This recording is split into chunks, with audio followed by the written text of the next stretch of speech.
Hello dear friends, achievers commerce academy में मैं रवि शाह आप लोगों का स्वागत करता हूं। फ्रेंड्स, हम लोगों ने रिवैल्यूएशन के, रिकंस्ट्रक्शन के इलस्ट्रेशन वगैरह देखे हैं, workman compensation reserve and assets liabilities के रिवैल्यूएशन की इफेक्ट्स, जर्नल एंट्रीज देखी। अब फ्रेंड्स हम एक्सरसाइज के क्वेश्चन की तरफ जाते हैं। एक्सरसाइज का 11th नंबर का जो आपका क्वेश्चन है, उस क्वेश्चन को हम आज सॉल्व करेंगे और देखेंगे कि जो भी रिवैल्यूएशन होता है उसकी इफेक्ट बैलेंस शीट में भी कैसे दी जाती है। तो चलो फ्रेंड्स स्टार्ट करते हैं। ओके फ्रेंड्स, तो रिवैल्यूएशन के जो भी क्वेश्चंस होते हैं, उन क्वेश्चंस के अंदर आप लोगों को क्या ध्यान में रखना है वो मैं आपको पहले बता देता हूँ। रिवैल्यूएशन के क्वेश्चन के अंदर आप लोगों को सबसे ज़्यादा जो ध्यान में रखने जैसी चीज़ है वो है आपके जो एडजस्टमेंट आपको दिए हैं उसमें लैंग्वेज क्या इस्तेमाल की है, लैंग्वेज के अंदर उन्होंने क्या सेंटेंस फॉर्मेट बनाए हुए हैं। जैसे कि फ्रेंड्स देखो, यहाँ पे आपको मतलब कि एक बैलेंस शीट देख रही हैं, लायबिलिटीज एंड एसेट्स हैं। ये मंजू, प्रभा और मीना जी की पार्टनरशिप फर्म की बैलेंस शीट है और नीचे आपको एडिशनल इंफॉर्मेशन मतलब कि एडजस्टमेंट्स दिए हैं, जिसमें बोला है the value of land and building is to be increased by 25%, मतलब कि 25% से उसको बढ़ाना है, 25% से उसको बढ़ाना है। तो फ्रेंड्स यहाँ पे बाय है तो 25% से, तो मतलब कि यहाँ पे आपको 1 लाख रुपए दिए गए हैं, 1 लाख रुपए का 25%, तो फ्रेंड्स वो हो जाएगा 25%। फ्रेंड्स मैं काम करता हूँ, साथ साथ में एक पेज भी बना के रखता हूँ जिसमें हम क्वेश्चन सॉल्व करेंगे। ओके फ्रेंड्स, देखो सबसे पहला पॉइंट है अपना, land and building is to be increased by 25%। अब देखो यहाँ पे आपको पता है कि लैंड एंड बिल्डिंग 1 लाख का है, 1 लाख का है और उसको आपको 25% से बढ़ाना है। 1 लाख का 25% हो जाएगा 25,000। एसेट की वैल्यू बढ़नी अपने लिए अच्छा होता है, इसलिए फ्रेंड्स हम इसको लिख लेंगे रिवैल्यूएशन अकाउंट के अंदर। और देखो फ्रेंड्स, हम रिवैल्यूएशन अकाउंट के अंदर देखो फ्रेंड्स हमेशा याद रखने का, डेबिट साइड हम 2 करके लिखते हैं, क्रेडिट साइड पे बाय करके लिखते हैं। तो यहाँ पे फ्रेंड्स हम लिखेंगे बाय लैंड एंड बिल्डिंग और यहाँ पे लिखेंगे 25K। फ्रेंड्स मैं फिंगर से लिख रहा हूँ इसलिए मुझे लिखना थोड़ा यहाँ पे मुश्किल होगा, बट आप हर जगह पे अच्छी तरीके से फुल फॉर्म में लिखोगे। रिवैल्यूएशन ऑफ और जो पार्टनर्स हैं उनका नाम लिख सकते हो, पर्टिकुलर्स पूरा लिखोगे, अमाउंट भी पूरा लिखोगे, ठीक है। तो फ्रेंड्स एक एंट्री होगी अपनी लैंड एंड बिल्डिंग की। उसके बाद फ्रेंड्स देखो आपको जो दूसरी एंट्री दी है वो आपको दी है कि भाई the value of furniture is to be reduced by 10%। अच्छा, 10% से वैल्यू कम करनी है। यहाँ पे फर्नीचर आपको 30,000 दिया है, 30,000 का 10% कितना होगा फ्रेंड्स? 3,000। देखो 30,000 का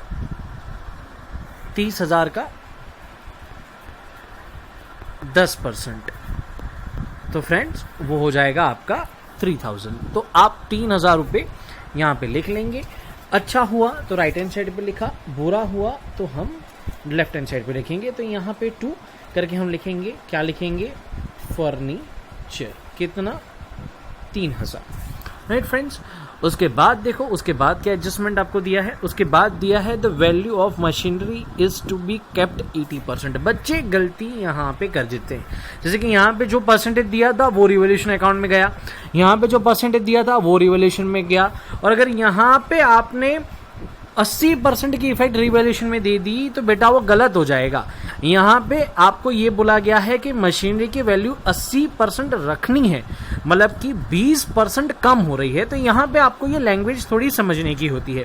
तो देखो फ्रेंड्स, यहाँ पे आपको मशीनरी दी है 50,000 का 20% जो कि हो जाएगा 10,000। तो फ्रेंड्स हम 10,000 लिख लेंगे रिवैल्यूएशन के डेबिट साइड पे, मशीन के 10,000। ओके फ्रेंड्स, उसके बाद देखो, उसके बाद आपको दिया है the book value of closing stock is 5,000 more than its market value.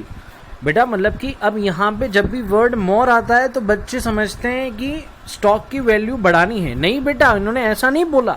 इन्होंने ये बोला है कि भाई जो मार्केट वैल्यू है उससे जो बुक वैल्यू है आपकी क्लोजिंग स्टॉक की वो ज्यादा है, जो कि गलत है। एक्चुअल वैल्यू 5,000 से कम है, राइट। तो फ्रेंड्स यहाँ पे स्टॉक कम हो रहा है तो ये भी हम यहाँ पे डेबिट साइड पे लिखेंगे टू स्टॉक करके, जो कि आपकी वैल्यू आएगी 5,000 रुपये। आया समझ में फ्रेंड्स?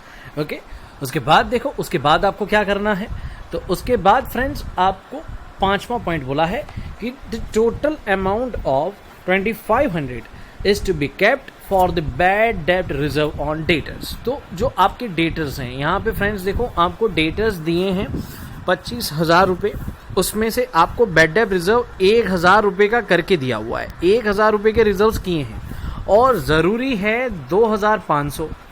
तो फ्रेंड्स 1,000 ऑलरेडी किए हुए हैं, तो अभी भी आपको कितने का करना पड़ेगा? 1,500 रुपीज़ का। तो फ्रेंड्स आपके डेबिट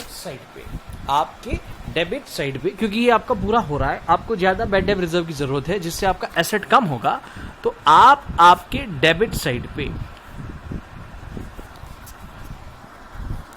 यहाँ पे नीचे लिखोगे टू बैड डेब्ट रिजर्व 1,500, राइट। उसके बाद देखो फ्रेंड्स, उसके बाद क्या है, उसके बाद का आपका जो पॉइंट है उसमें बोला है कि भाई an amount of 3,000 amount the creditor is now not to be paid. Friends इसका मतलब ये हो रहा है कि आपकी लायबिलिटी कम हो रही है, आपकी जिम्मेदारी कम हो रही है, जो कि अच्छी बात है। तो फ्रेंड्स ये जो 3,000 रुपीज़ है वो आप यहाँ पे बाय क्रेडिटर्स 3,000 रुपीज़ आप लिखोगे।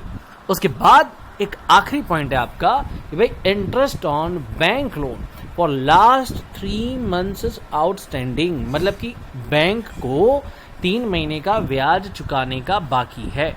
अब देखो फ्रेंड्स, आपको यहाँ पे बैंक लोन दी है 30,000, 30,000 का 12%, 30,000 का 12%, और उन्होंने बोला है कितने मंथ्स का बोला है? 3/12, राइट। ओके, तो फ्रेंड्स क्या हो जाएगा, ये 2 तो कट हो गए, नीचे 100 होगा, ये कट हो गया, 300 इंटू 3 मतलब कि 900 रुपीज़। तो 900 रुपीज़ का इंटरेस्ट जो है वो आउटस्टैंडिंग है। तो फ्रेंड्स आप उसको भी यहाँ पे, ये डेबिट साइड पे फ्रेंड्स मेरे को यहाँ पे स्पेस कम मिल रही है, बट मैं यहाँ पे टू इंटरेस्ट लिख रहा हूँ। इंटरेस्ट कितना? 900 रुपीज़। तो फ्रेंड्स ये जो हुआ ये आपका रिवैल्यूएशन अकाउंट बना। अब फ्रेंड्स देखो, अब आपको निकालना होगा रिवैल्यूएशन प्रॉफिट। तो 25,000 प्लस 3,000 मिलके कितने हो जाएंगे? मिलके फ्रेंड्स हो जाएंगे 28,000। और आपको क्या करना है, 28,000 में से ये जो डेबिट साइड का टोटल है वो आपको निकालना है। डेबिट साइड का टोटल आपका होगा 10,000 प्लस 3,000 13,000, 13,000 प्लस 5,000 तो वो हो जाएगा आपका 18,000, 18,000 प्लस आप 1,000 करोगे तो आएगा 19 प्लस आप और 1,000 करोगे तो हो जाएगा 20, और दूसरा 400 तो 20,400। तो बेटा आपका जो टोटल हो रहा है डेबिट साइड का वो हो रहा है 20,400 का। तो 28,000 में से 20,400 आप निकालोगे तो जो अमाउंट बचेगा वो अमाउंट जो आएगा वो आपका आएगा 7,600। तो फ्रेंड्स ये जो 7,600 आएगा, ये 7,600 आप डिवाइड करोगे ओल्ड पार्टनर के ओल्ड रेशियो में, जो कि आपका यहाँ पे रेशियो दिया है 2:3:4। अब ये उनके पार्टनर्स कैपिटल में जाएगा, तो मंजू जी को मिलेंगे 3,800, प्रभा जी को मिलेंगे 2,280 2,280, और मीना जी को मिलेंगे 1,520। अगर बच्चों ये भी निकालना नहीं आता कि ये कैसे आया, तो 7,600 इंटू 2/3 और 2 5 5 और 4 तो 2/9 3/9 4/9 करोगे तो आपको ये अमाउंट्स मिल जाएंगे। तो इस तरीके से फ्रेंड्स शीट बनाने की बात आती है तो क्या किया जाता है, जब बैलेंस शीट बनाने की बात आती है तो फ्रेंड्स आप लोगों को जो भी हमने एडजस्टमेंट किए रिवैल्यूएशन के उसकी इफेक्ट यहाँ पे देनी पड़ती है। तो यहाँ पे 1 लाख का हो जाएगा 1,25,000, क्योंकि 25,000 बड़े थे। मशीनरी जो है वो फ्रेंड्स कम हो जाएगा 10,000 से। फर्नीचर जो है, क्या फर्नीचर में कोई चेंज था? फर्नीचर में चेंज था 3,000 का। इन्वेस्टमेंट में कोई चेंज नहीं था। स्टॉक में हमें पता था 5,000 से कम होगा। डेटर्स 25,000 में से 2,500 कम होंगे, मतलब आप 1,000 कम किए हैं और 1,500 कम कर सकते हैं। बिल्स रिसीवेबल उतना का उतना और कैश उतना का उतना। अगर इस चीज का आप टोटल करोगे तो आपका टोटल आना चाहिए, रिवाइज्ड टोटल आपका आना चाहिए 3,44,500। तो आपको नई बैलेंस शीट नई वैल्यू के साथ बनानी है। वैसे ही फ्रेंड्स, जो यहाँ पे मंजू, प्रभा और मीना का कैपिटल है, मंजू, प्रभा एंड मीना का कैपिटल, उसमें आप प्रॉफिट जो आपने रिवैल्यूएशन का निकाला वो ऐड कर लोगे और करंट अकाउंट्स में ऐड करोगे। किस में ऐड करोगे? करंट अकाउंट्स में, क्योंकि यहाँ पे आपको पर्टिकुलरली करंट बैलेंसेस दिए हैं। तो प्रॉफिट यहाँ पे ऐड करोगे, ये वैसा का वैसा रखोगे, फिक्स्ड रखोगे। और उसके बाद लोन 30,000 उतनी की उतनी, प्लस आप या तो यहाँ पे आउटस्टैंडिंग लिख सकते हो ऐड करके, या अलग से भी बता सकते हो। बेटा दोनों प्रेजेंटेशन एक्सेप्टेबल है, वैसे अलग से बताना ज़्यादा एक्सेप्टेबल कुछ मामलों में हो जाता है। क्रेडिटर्स 40,000 है, उसमें से 3,000 आपको कम करने हैं। बिल्स पेबल आपका उतना का उतना रहता है। तो दोनों साइड का टोटल जो है वो आपका हो जाना चाहिए 3,44,500। फ्रेंड्स, इस तरीके से हम रिवैल्यूएशन के जो पूरे क्वेश्चंस हैं उनको सॉल्व करते हैं। रिवैल्यूएशन अकाउंट बनाने का, क्रेडिट साइड पे अच्छी चीज़ें लिखो, डेबिट साइड पे बुरी चीज़ें लिखो, उनका डिफरेंस निकालो, प्रॉफिट को पुराने रेशियो में डिस्ट्रीब्यूट करो, और फिर बैलेंस शीट के अंदर जो भी आपने चेंजेस किए, इंक्रीजिंग या डिक्रीजिंग चेंजेस, उसकी इफेक्ट दो और नई बैलेंस शीट बनाओ। तो फ्रेंड्स, इस तरीके से रिवैल्यूएशन के क्वेश्चन को सॉल्व किया जाता है।